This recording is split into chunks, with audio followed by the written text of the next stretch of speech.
Milovaní pánu, někdy se nás ptají, v čem je ta vaše odlišnost. Proč jste evangelíci, proč jste luteráni, i když je nás opravdu málo, evangelíků nebo evangelikálů v naší republice. Je to důležité si občas odpovědět. Přináším pozdravy z Prahy, z takového setkání misijních organizací, kde jsme mohli, i Zbyšek tam byl, Šikula, s námi a bylo to moc fajn, že jsme mohli společně se zamýšlet nad věcmi, které jsou pro i tento prostor, naši republiku, důležité pro křesťany. A někdo z evangelikálů spočítal, že kdybychom rostli takovým tempem jako teď, tak by evangelikálové, čili podle některých měřítek znovu zrození lidé, tvořili 1% populace česká za, to jsme tam slyšeli, za nějakých 175 let. Takže a klasické evangelické denominace mají, řekněme to kulantně, dokonce vysoce záporný růst.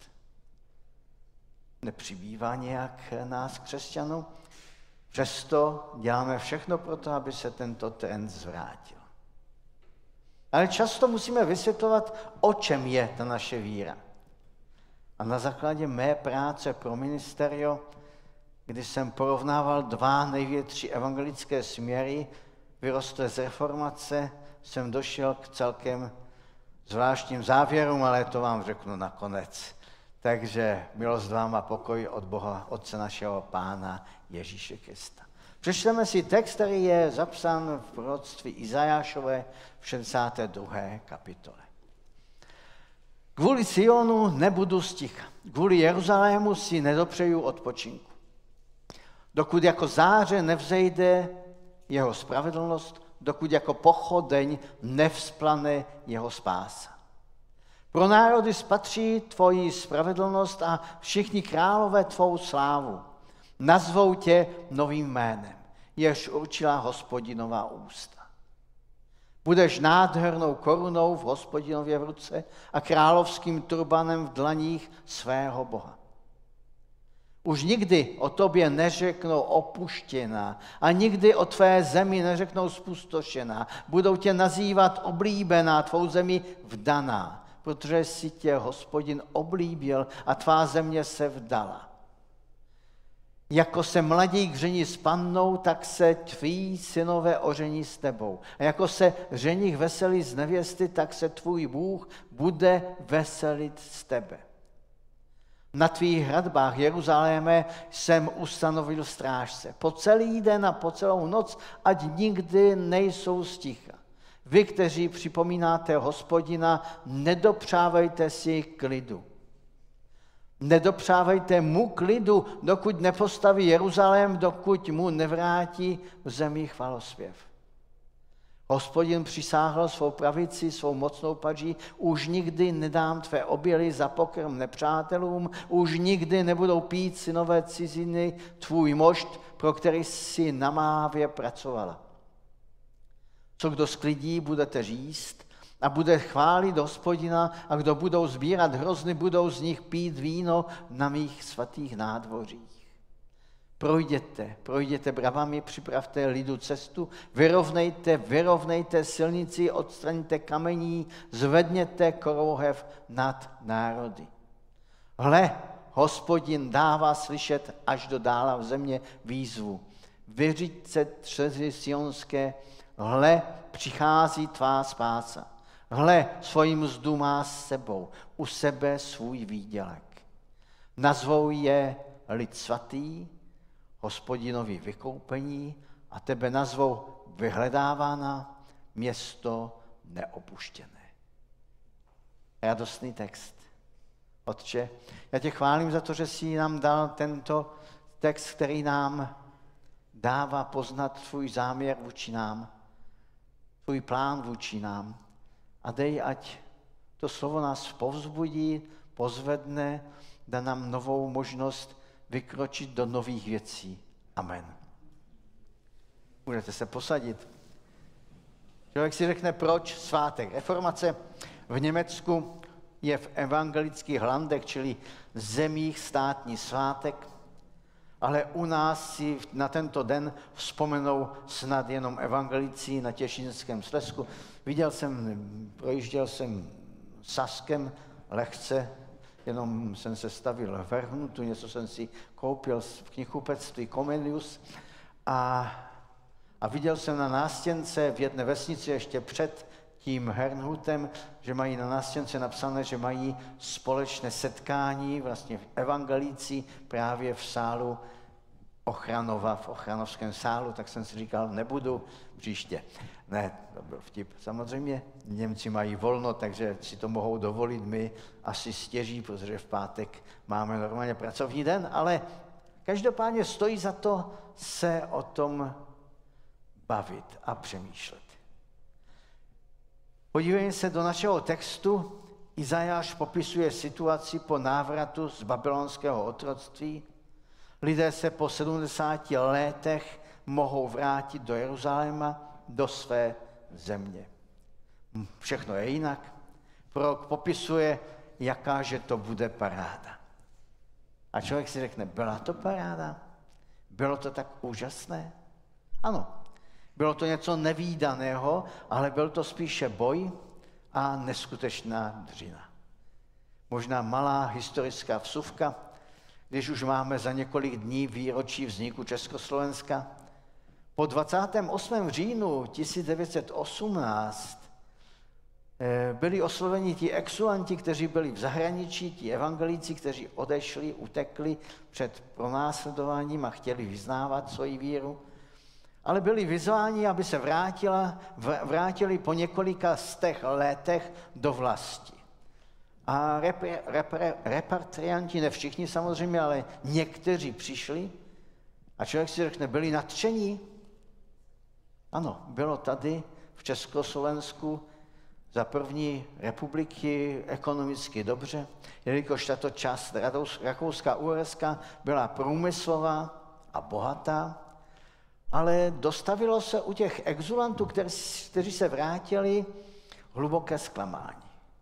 Exulanti přicházeli nadšení evangelíci do země otců, země původní hluboké zbožnosti a našli lidi, kteří se zabývali vším možným, ale nikoli v duchovním. Už tehdy zbožnost v zemích koruny české nebyla tím, čím by lidé běžně žili. Nežili tak úplně hluboce křesťansky a ti exulanti našli církev i sbory duchovně dle jejich měřítek v neutěšeném stavu. A vůbec nebyli spokojeni.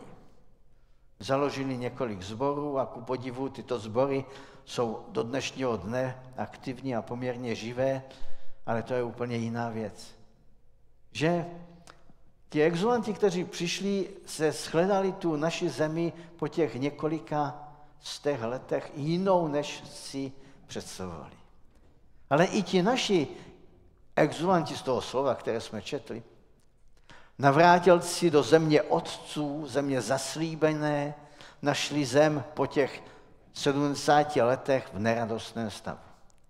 A Izajáš popisuje to, co je třeba udělat a taky tímto popisuje, co máme dělat možná my.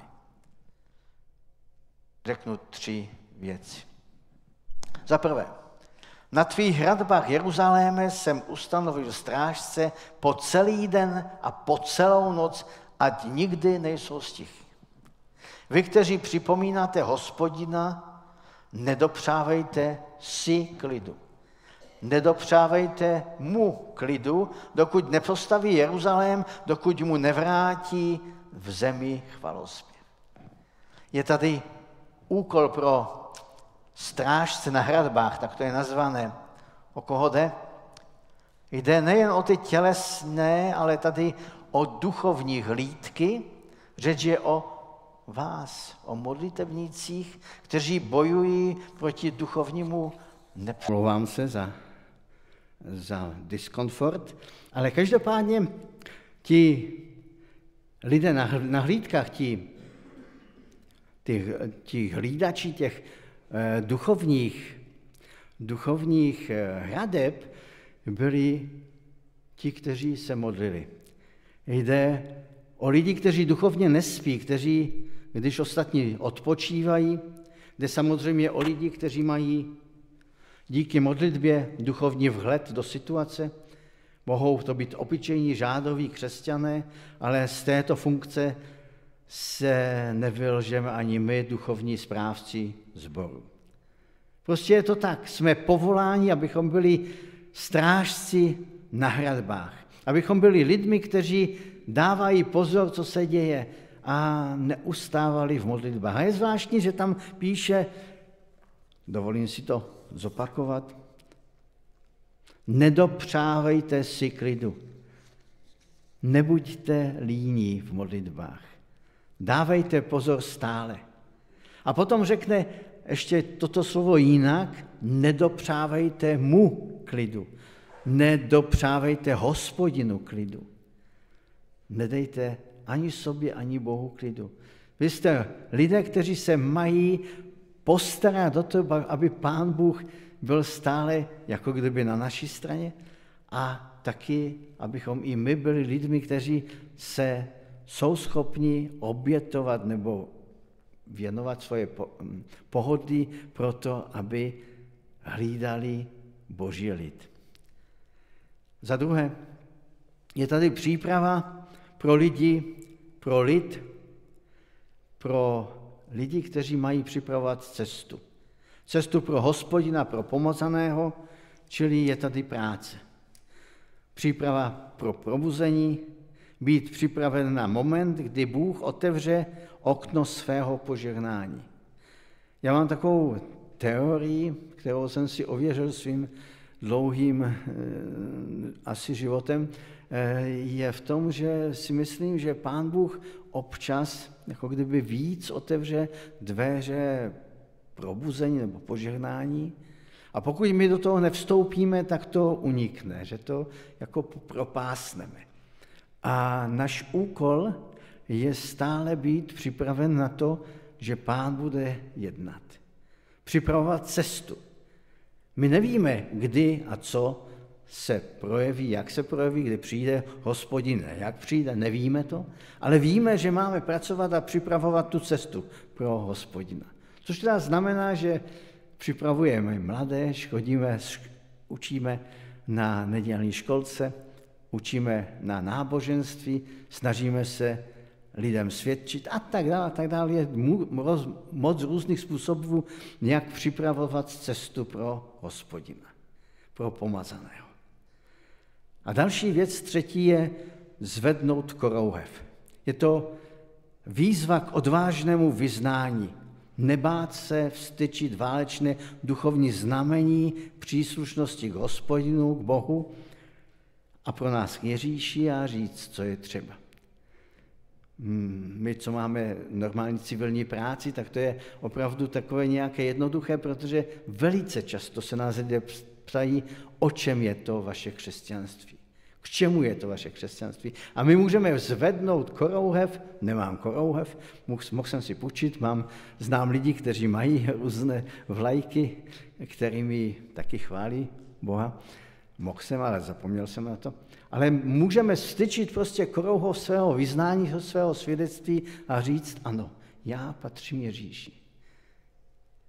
Možná se vám dalo tohle provést, styčit tu korouhev i v tomto týdnu. Přiznám se, že já jsem to zakusil. A nakonec je tady změna. Změna jména země. Už, a to mě oslovilo hluboce, už nikdy o tobě neřeknou opuštěná a nikdy o tvé zemi neřeknou spustošená. To byla jména té země. Izrael takhle vypadal, ale když se řeklo Izrael, tak řekli, no tak to tam je strašný. Možná, když jste viděli obrázky Gazy, anebo obrázky toho, co se děje po válce v těch válečných místech na Ukrajině, jak ta země je spustošená, tak asi tušíme, o čem to bylo. A takhle vypadal Jeruzalém. Potom řádění vojáků babylonského krále, to vypadalo hrozně. A už ti neřeknou, že jsi spustošená země, že jsi opuštěná země, že tam nic není, ale budou tě nazývat oblíbená. a tvoji zemi vdaná, protože si tě Hospodin oblíbil a tvá země se vdala. Samozřejmě ty vdavky jsou s Hospodinem, s Bohem. A jak je šťastná nevěsta, když se vdá, tak je samozřejmě ženich taky, že to by bylo trochu blbé, kdyby se těšila jenom manželka, že? Ale je to tak, že prostě ta radost je tam vidět. A nazvou je lid svatý, Hospodinový vykoupení, to už je o tom lidu izraelském, a tebe, a to je zase o Jeruzalémě, řeknou vyhledávaná, město neupuštěné. Jakoby takový obraz radosti.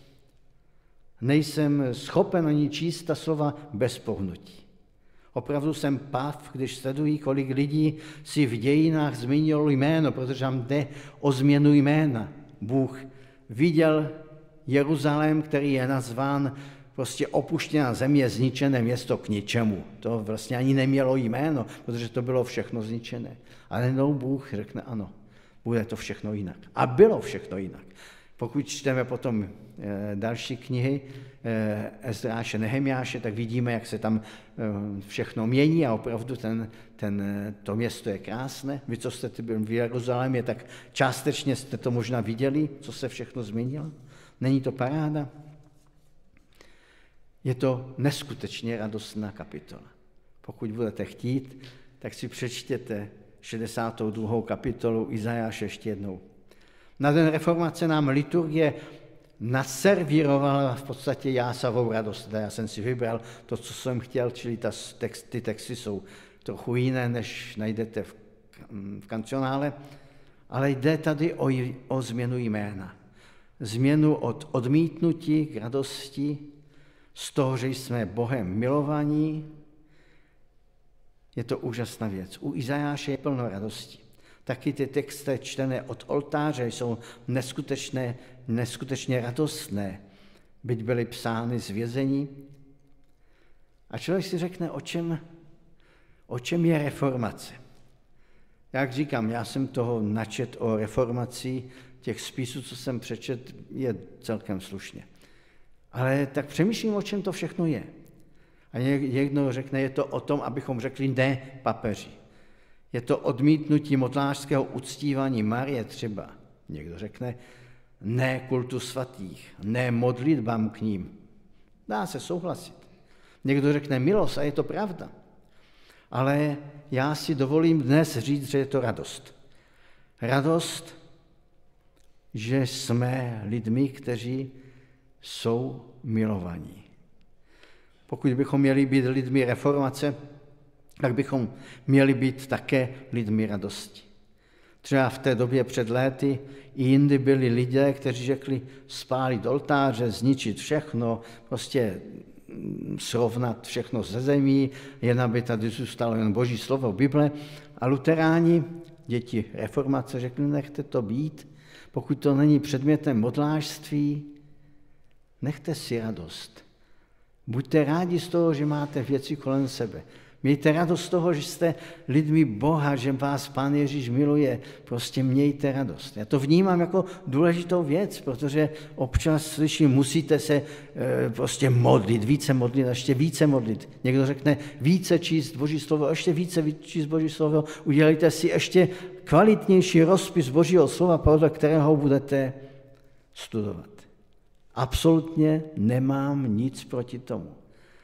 Ale rád bych, aby každé otevření Bible bylo pro nás radostí.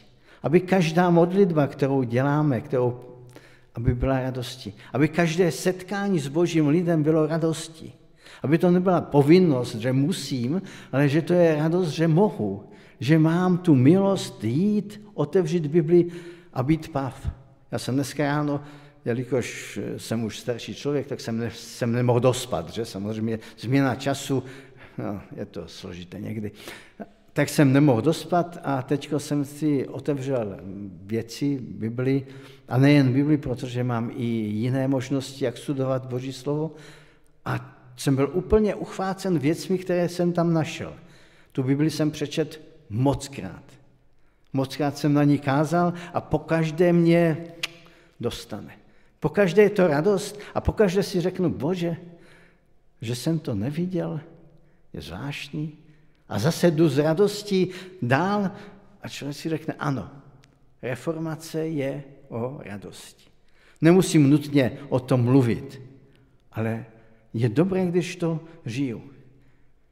Zrovna teďko probíhá ve Vroclaví týden reformace, týden kultury protestantské a já tam nebudu. Rád bych taky se toho zúčastnil, ale tak nějak mi to tak úplně nevychází.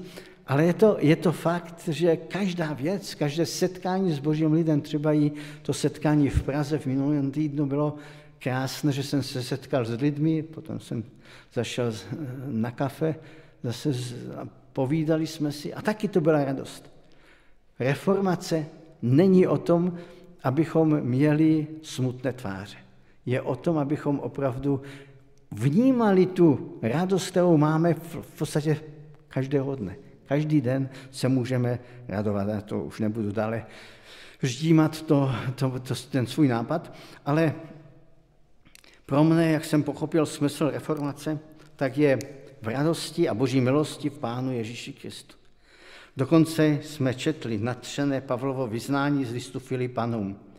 Ale i kdybych měl skropit svojí krví, oběť a službu, kterou Bohu přináším, totiž vaši víru, raduji se a spolu raduji se s vámi všemi.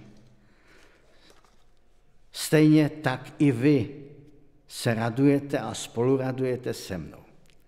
A tak, to pokračuje do další 3. kapitoly. A tak, bratři moji, radujte se v Pánu.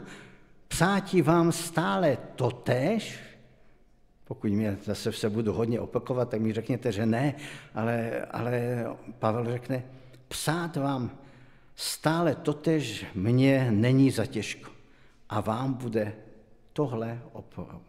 Rád bych, aby ta radost byla vaší oporou a sílou. Pavel řekne, i kdybych měl zaplatit za následování Krista nejvyšší cenu, nikdo mi radost z Krista nevezme. Je to radost být Božím dítětem, mít svého Pána v Ježíši Kristu. Víte, přemýšlel jsem, jak to zakončit, to kázání, reformační kázání. A přečtu vám jeden radostný dopis. Zapovalil jsem ho minulý týden po jednom svědectví v Ostravě. Taky od Pavla. Tentokrát od kompasáka Pavla, který chodí k nám do Ostravy. Rozloučení. Bratři a sestry, děkuji vedení Kompasu Janě, Katce, Jarkovi, bratu kazateli, že mě berou takového, jaký jsem. Mé motto milují Kompas, znajíš celý Kompas a i lidé na našich stránkách Kompasu. Vím, že to se mnou není vždy lehké, ale dnes je ten čas, kdy na který moc lidí čeká. A náš Pán Ježíš Kristus také. Vím, že jsem hříšný člověk, dnes ale špatný Pavel odchází. Pane Ježíši, vím, že to je ve tvé moci a víš, co teď chci říct. Čekáš už dlouho. Nechápu, jakou máš se mnou trpělivost. Víš, že jsem fetoval, opíjel se, kradl a stejně mě miluješ a chceš mi pomoct. Pane Ježíši, dnes přichází ten čas, aby špatný Pavel odešel a přišel jiný Pavel. Dnes tady před všemi bratry a sestrami se zříkám všeho zlého a odevzdávám svůj život a srdce do svých rukou. Slibuji, že chci a budu dělat, co je tvá vůle a věřím, že mi sestry a bratři v Kompasu s tímto pomohou.